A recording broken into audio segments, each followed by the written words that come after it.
Hey everybody, welcome back to another episode of the Like Stars podcast. I'm your host, Dr. Pete Goodman, and excited today to continue sort of a discussion we started earlier, dive a little deeper. Over a few weeks back, I did an episode on creation and how to read Genesis chapter 1. And so far, as long as I've been doing this podcast, that was the topic that, number one, was the most downloaded and listened to. Also the one that got the most feedback from you guys and questions concerning. So I decided this episode to stay in that world a little bit, to talk through a question that came in that sort of lives in that same realm.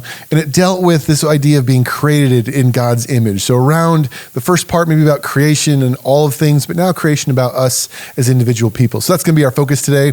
Before we dive in, as always, I just want to keep saying thank you so much for all of you that are listening, for those of you that are downloading and just sharing it, liking those kind of things. It's cool to see more and more people listening and asking questions and wanting to engage. So if you're out there and you're listening, please consider hitting the like button, sharing, leave a comment. If you're on Apple Podcasts or something, put in a review. Any of that kind of stuff can help. If you're on YouTube, subscribe, all that good stuff. Would love to continue to see it grow.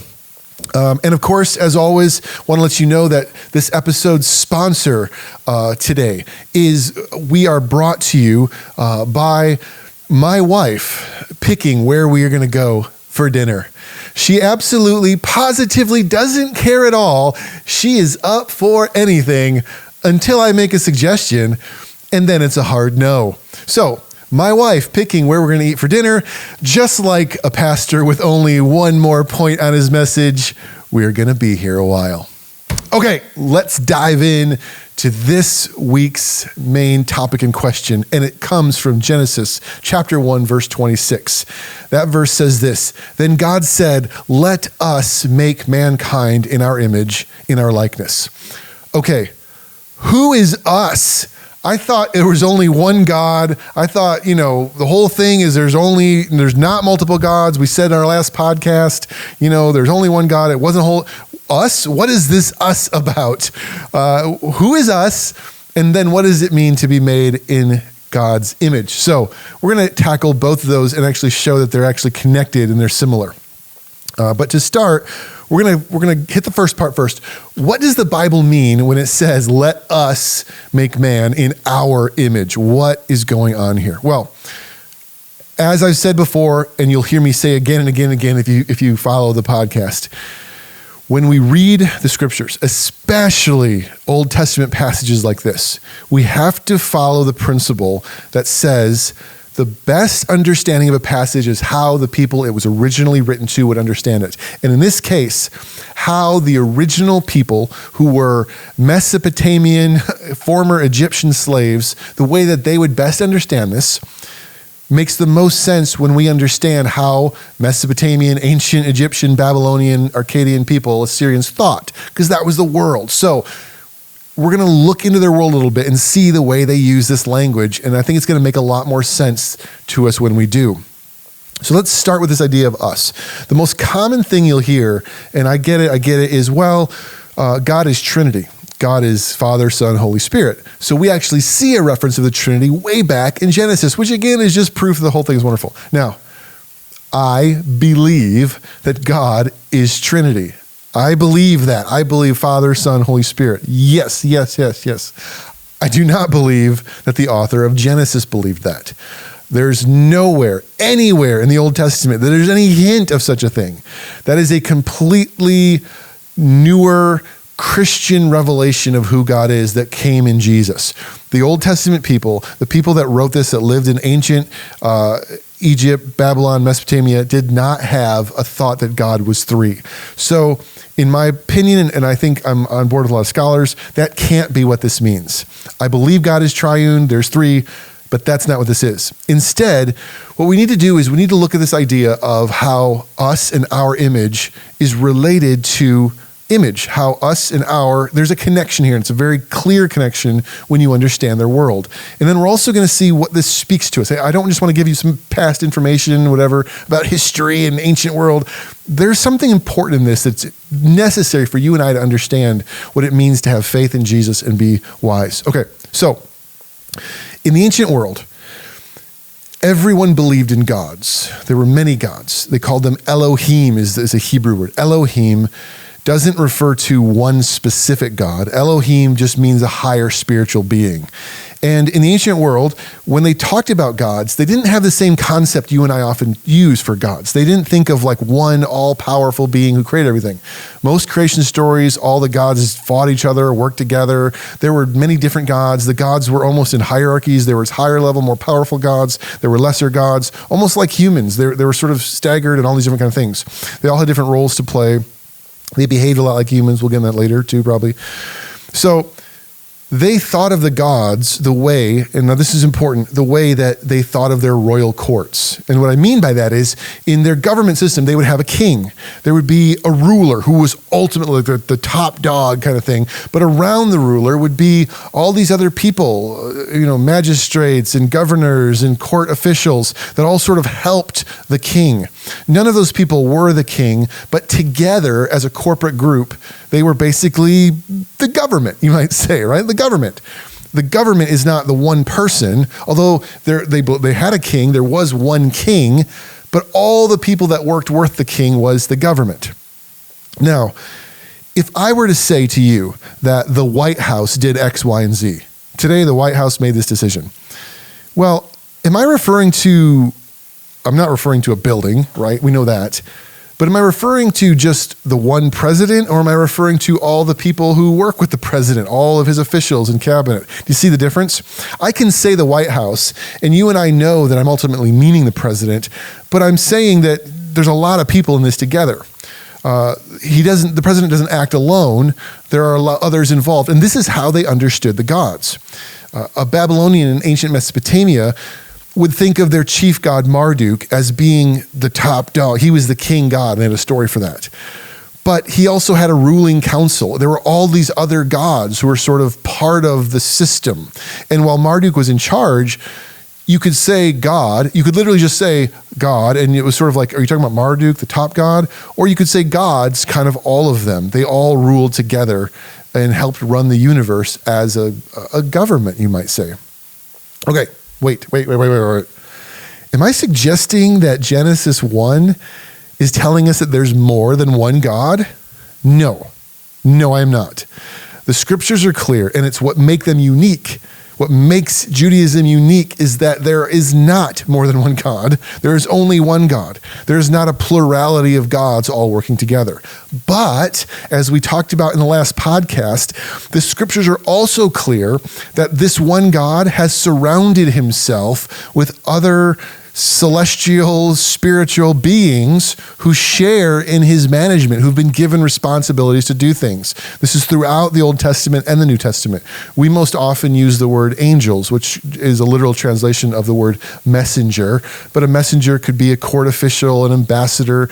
An angel was understood as somebody who's not human. They're a different kind of being who share responsibility in God's government. So, just like I can say the White House, and I'm really I'm acknowledging that our president is in charge, but I'm also sort of acknowledging that there's a lot of people that work together. In the ancient world, you could speak of, if you're more in paganism, you could speak of the gods as all working together and still see a chief god. As a Jewish person, you could speak of God and his throne room, his government as the one true God and all the other people, beings that he created to serve him. We see this actually a little bit later on in Psalms chapter 8. I want to read this for you. Psalm chapter 8, verse 4 and 5 says this: "What is mankind? What are we, us, that you, God, are mindful of them? Human beings, that you care for them.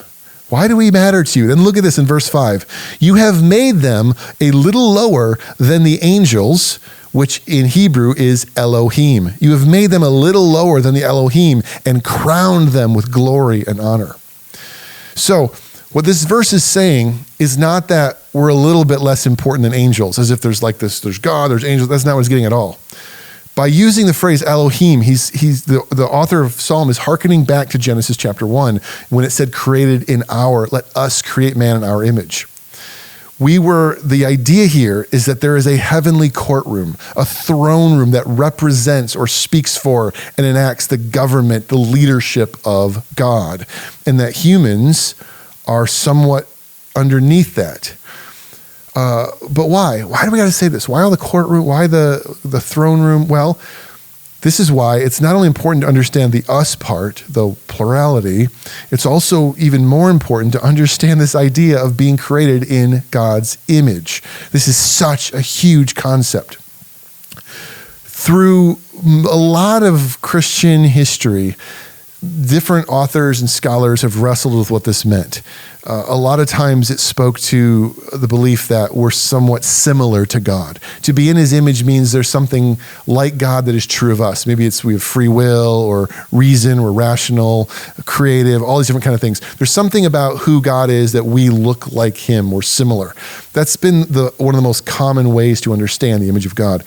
But as we have grown to understand the ancient world more, as archaeology and research has gained more insight into how ancient Mesopotamian people in the ancient Near East thought, there's a different way to understand this. And it's not only, I think, a better way to understand it, but it makes better sense of the us.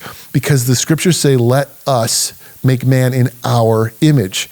So if being in the image means that you're similar in some physical or metaphysical way, are we also similar to angels? What's happening here? Or is there something else coming here?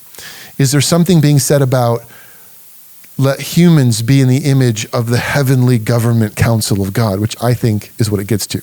So we're going to unpack this a little bit. I need you to hang with me. This gets a little deep, but it's fun. It's good stuff. Maybe it's not. I don't know. Fun for whoever, whatever. Let's go back to what I said about the creation story. And if you didn't get a chance to listen to a podcast I did a few episodes ago, No Dinosaur Bones about it, we talked through Genesis chapter 1. And I made this statement that Genesis is not trying to tell us how God created. It's not interested in the how. And we can kind of get in a little bit of trouble with our interpretation if we're too focused on, well, it says 6 days. And it's not interested in how. It's interested in why. They weren't asking how, they didn't care about science at the time. They wanted to know why. Who is this God and why did he create things? And the same goes for us. Just as we would say it wants to tell us why God created all that exists, it also wants to tell us why God created us. Therefore, I would say the idea of being in God's image is not what we are, but why we are. It's not what we are, but why we are. Being in God's image speaks to our purpose for being created. So let me explain this. I said this before, I'll say it again. Genesis is not the only creation story in the ancient world. Not by any means. There's lots of them. We have a lot of copies. And it has a lot of similarities to ancient creation stories. And many of these Sumerian, Akkadian creation myths from that period, that time of the ancient Near East, Mesopotamia, Babylon, Assyria, Egypt, they tell of creation of humans almost unanimously with different takes on it, with a very similar bent repeated over and over and over. There's this idea beneath the surface. And the idea is that humans are ultimately created to serve the gods and do what the gods don't want to do. And you might say, well, yeah, we're supposed to serve God. But you got to detach that a little bit because it's very different.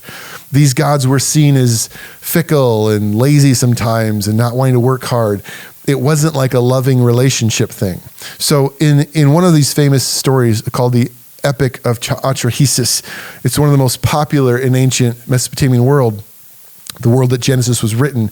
And this epic was actually still prevalent in Babylon during the time of the captivity. It tells us, this is what it says. It says, great was the drudgery of the gods. Great was the drudgery of the gods. What was so great about it? These gods, the lesser gods that weren't as powerful, they had to like dig ditches and irrigation canals, and they're working out in the hot sun. And you're like, wait, gods do that? Yeah, the Elohim were doing that. And so here's what happens. Just as, gods are wont to do, the lower gods throw down their shovels and go on strike. They literally go on strike, and they refuse to keep working. And they take their complaints to the chief god, the king god Enlil, and basically say, we're not going to do this anymore. We're gods. We shouldn't have to. And so the higher gods get together, talk about it, and decide, you know what? this is true. We shouldn't make them do all this dirty work. And they come up with a solution. And here's their solution. They go to the mother goddess and they ask her to create a human being that he may bear the yoke. And I love this. The Epic of Atrasis says, and that they would assume the drudgery of the gods. Doesn't that just give you that like warm and fuzzy feeling inside? You're just happy to be alive. Why are you here? To assume the drudgery of the gods. All right. Every millennial snowflake in the world needs to hear that. Why are you alive? To be happy. No, to assume the drudgery of the gods. That's what they believed. And the Enuma Elish, another Babylonian tale, talks about their god Marduk, who became the king through war and fighting off his rivals. His main chief rival was the god Tiamat. They fought each other, and he ripped her body in half and made land and sea and all this kind of stuff. And then after defeating Tiamat, he makes a stand, and he says, here's what we're going to do. I'm going to create man, and they shall bear the gods' burdens that we may rest. There it is, right? We're talking about purpose here. What these stories were telling the world was that the reason that human beings were alive, the reason we exist, is because the gods didn't want to do all the hard work. And so we have to. We're just here to make their lives better. Like their gods, we're not. So our existence is just to serve them and do whatever they want, dig ditches, build pyramids, whatever. And then get this, he actually creates humans by mixing the blood of the evil, defeated god with clay to form humans. What does this mean? It means right from the beginning that humans were understood to be inherently, naturally rebellious and degraded kind of evil. Like it's in our nature. We were created that way. So when we behave bad and do dumb stuff, it's just who we are. We're made that way. We're actually from the blood of the evil gods. Again, think about the way these creation stories would form the way that people thought, the way they thought about who they were and what their place was in the universe. And when the humans then, in Enuma Elish, they tell us that humans overpopulated and started getting really loud and noisy, like they became teenagers and the parents were like, oh, I don't want this anymore. So the gods sent a great flood to wipe them out. The Epic of Gilgamesh also talks about this. So yes, there are other ancient creation stories that mention a massive flood that wiped out much of humanity. But the Enuma Elish tells us it was because the gods were just sick of us and tired of us and were kind of broken, evil things. The world in which Genesis was written generally believed that humanity's purpose was to just work, to do the God's building, do what they don't want to do. And we are by nature evil and broken things who should just shut up and do what we're told. That is your purpose. As the scholar Jay Middleton, who wrote a book called The Liberating Image, and I use a lot of his stuff in here along with another guy named John Walton. He says humans were created out of evil substance as cheap labor to do the dirty work of the lower gods. That is your purpose. It's why you're alive. That's it. You're created out of evil substance. You're already a mess. You're inherently evil and broken. You were just made to be cheap labor. Your life doesn't have that much meaning. Shut up, go to work. I mean, think about how easy it is to make a whole race of people slaves when that's your purpose anyway. But then Genesis comes along. Now, get this. Genesis tells a very similar story. Creation from dust, breathing into, garden, rivers, separations, all these kind of things. But it uses a lot of the same pictures and imagery and understanding of how they thought about the world. But it was a very different God. There's no warfare. He's not battling anyone else. He's just speaking and it's coming to life. And then when the time came for him to make people, it wasn't to bear his drudgery. It wasn't because he was just sick of all this. No, I want someone. No. It was something, he created a beautiful paradise and placed them in it.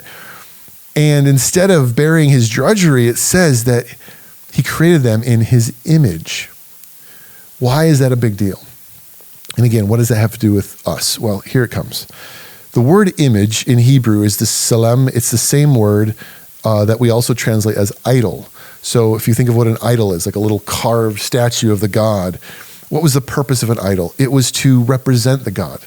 The ancient people didn't believe their little carved statues were the gods. They believed that they were sort of an intermediary by praying to and feeding the little idol, I was paying my dues and homage to the bigger God that it represents.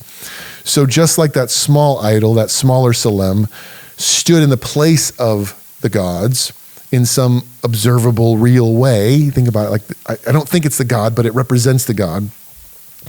So too, the phrase image could be applied to a person in a similar way. Because in that time and place, it was applied to very specific humans who were believed to share a similar role to those little carven idols, representing the divine. Specifically, and get this, kings and rulers, all right? Kings and rulers. Check this out.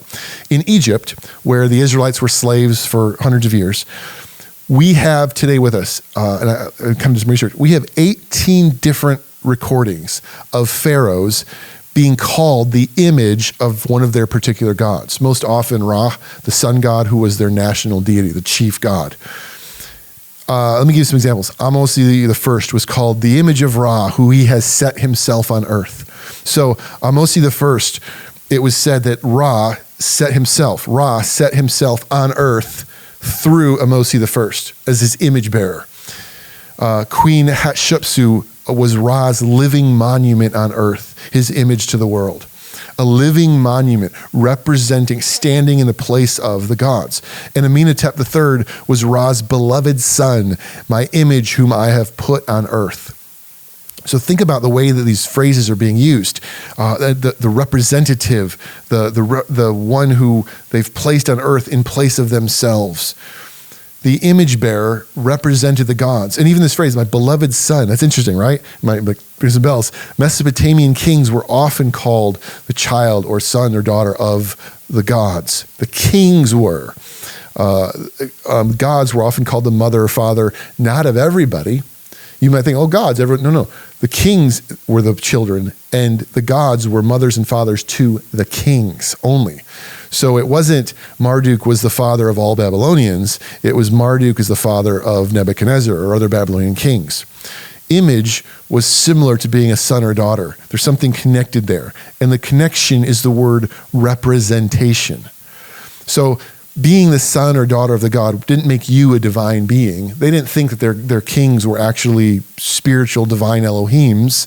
Rather, they believed that the gods, who were sort of up off somewhere else, had a will or a desire to make us work and get stuff done. And the way they accomplished it was just the way in the ancient world a king might build a big, massive stone picture of himself, an image of himself, and place it around his kingdom to remind people who's in charge. The gods would appoint a leader, their image bearer, to represent them to the people.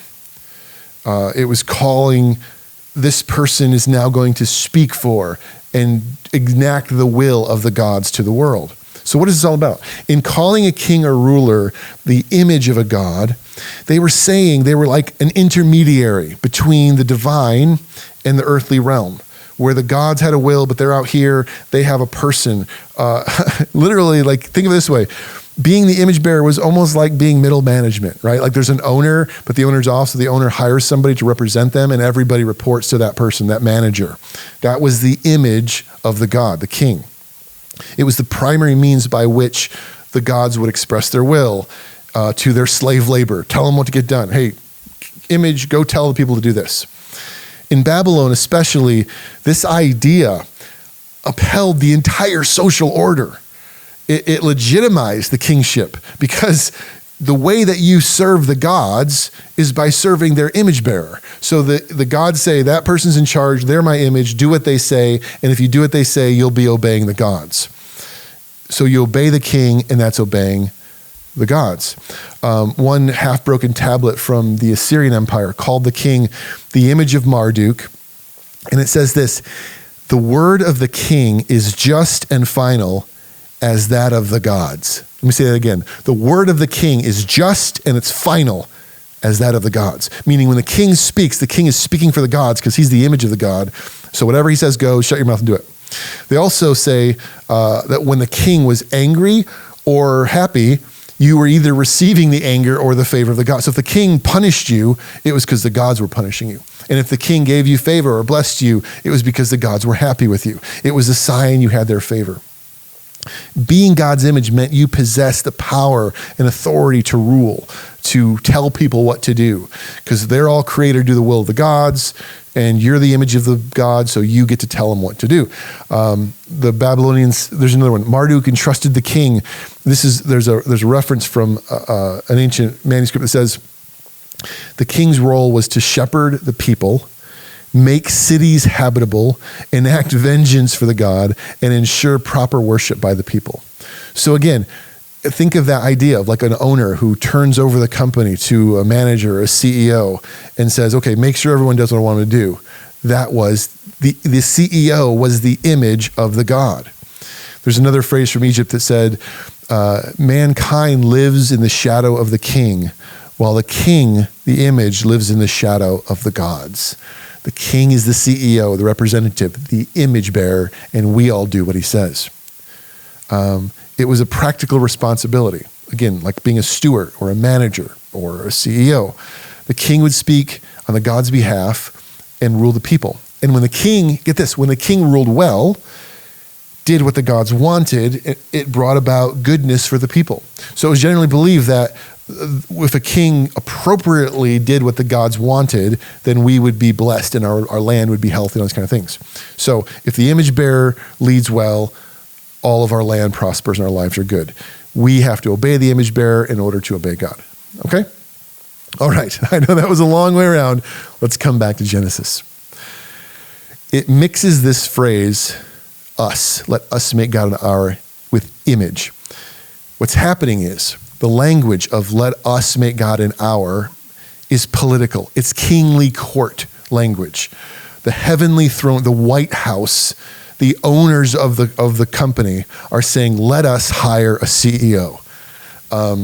Let us find some people. Maybe you can think of like, I know this gets away, but like a CEO is hired by a board of directors. Like there might be an owner, but there might also be a board of directors. So let us hire a CEO to represent us. That's kind of the language that's being used here in Genesis. It's not claiming more than one God.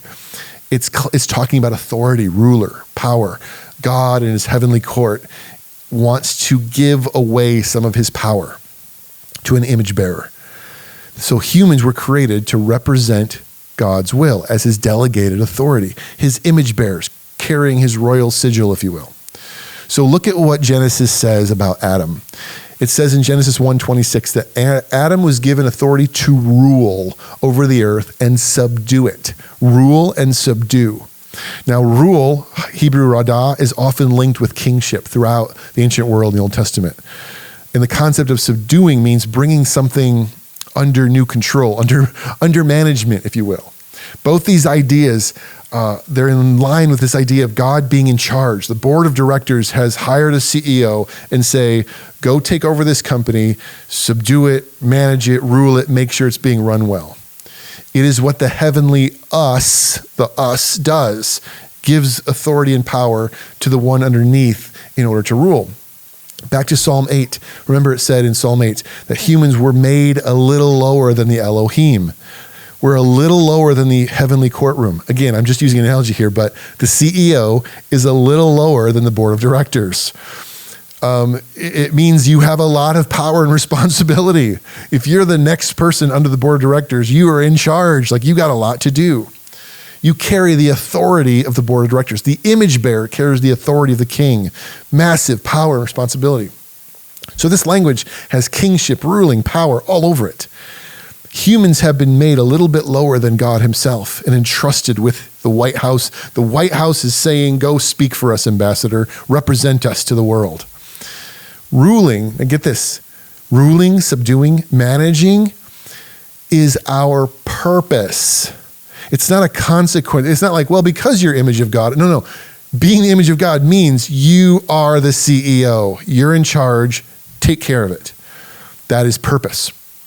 So here's the deal. Genesis, like so many other creation stories, claims that just like other gods, just like Marduk and others, Yahweh, Israel's God, created image bearers, Adam and Eve, to represent him. and gave them authorized power to share in his governments. This was not unusual. This was how they did things. Nothing crazy here. All the gods did that. But wait. It wasn't just Adam and Eve. It was humanity. It was everybody. It was all humans. What does this mean? It means that humans were not made to be slaves and just work their butts off and die. They didn't mean that we're all supposed to just follow one high and mighty king who represents the gods to us. It means that all of us represent the one true God to the world.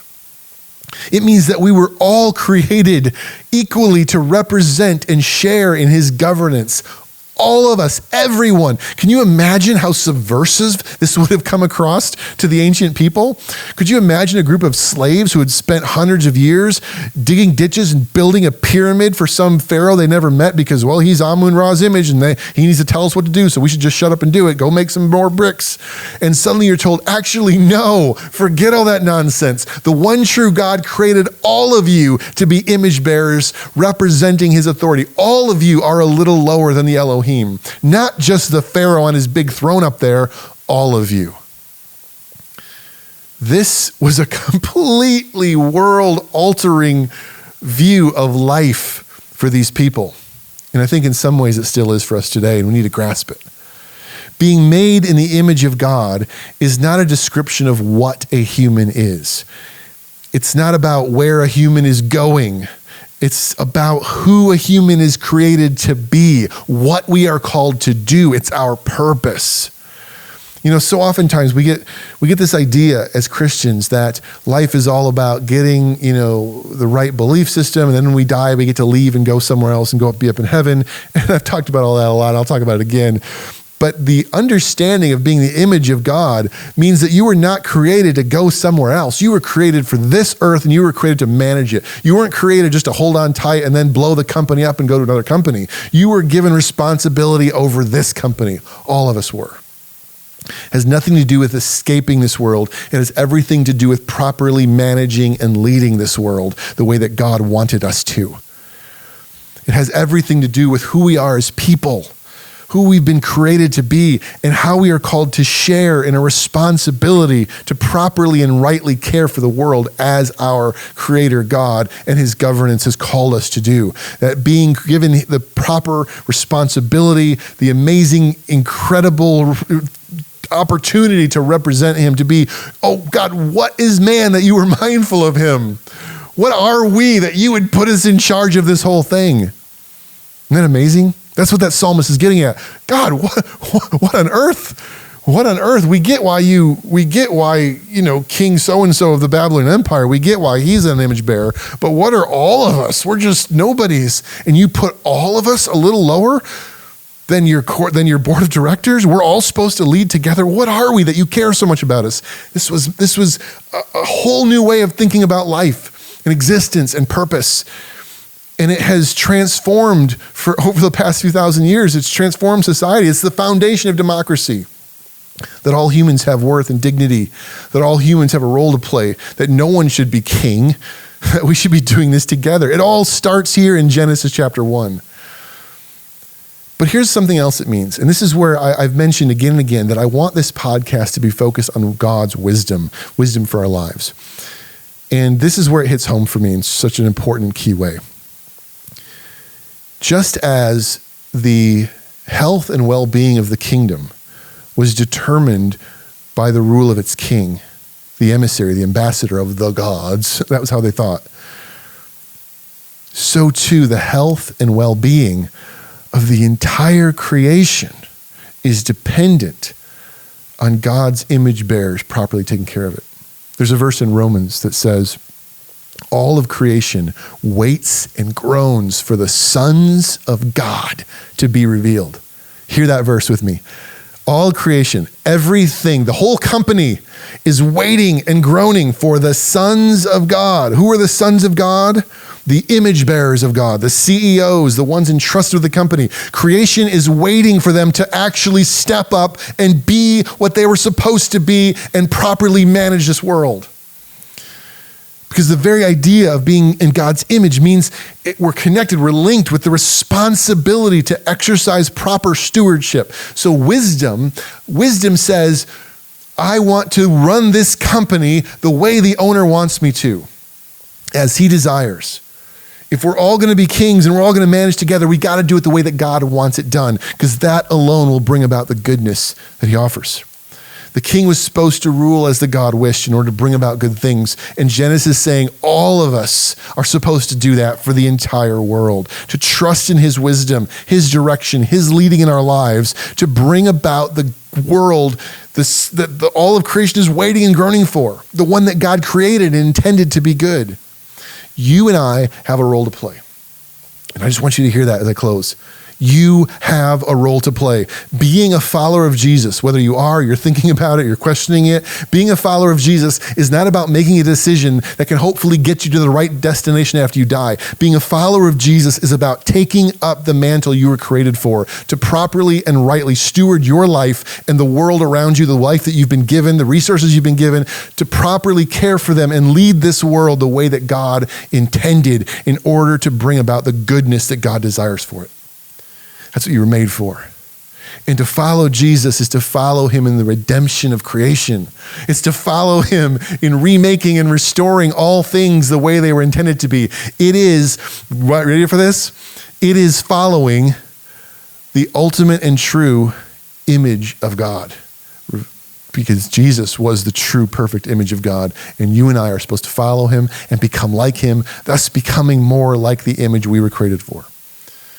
Living like Jesus, becoming better stewards of our world, of our lives, of the things around us. It matters now. It matters forever. Following Jesus is taking back up the position that we let go of proper managers and stewards of God's creation. That means your life, it means your personal life, it means your decisions, it means how you approach work and your family, it means how you vote, how you treat the world around you. It's all of it. We collectively, if we will follow God's wisdom and seek him in it and make decisions that care for each other and creation the way that God desires, we can see him redeem and restore it. And as a follower of Jesus, I believe that one day that will fully happen when he comes back and leads us more in it. Okay, I could keep going, but I got to stop. Hopefully that was helpful. If you have any questions, if what I said was confusing, if there's anything that you're like, hey, that doesn't make sense, please feel free to email me. This is what I do. I love it. Don't ever feel like you can't. Pete@risecitychurch.com is my email. You can also find me on Instagram, the Like Stars podcast. You can find Like Stars on Facebook. The Like Stars YouTube. You can leave a comment, whatever. I'm here to help however I can. There's a lot more to unpack here. Some other questions that came out of this. Well, wait, what does this mean for Adam and Eve and all these other things? And how does this play into the rest of Genesis? We might kind of stay in the ancient world for a little while. I'm really intrigued by it, and I think there's a lot of questions that come from it. But hopefully this was helpful. And again, appreciate all of you that are listening. Encourage you to please, if you have any questions or I don't know, however you want to judge me, but I'd love to, if you shared this with other people, if you had these kind of conversations with others you thought might be helpful, pass it along, like it, leave a comment, all those kind of great things. And thank you so much, everybody. And we will see you next time on the Like Stars podcast. Thanks. Have a great one.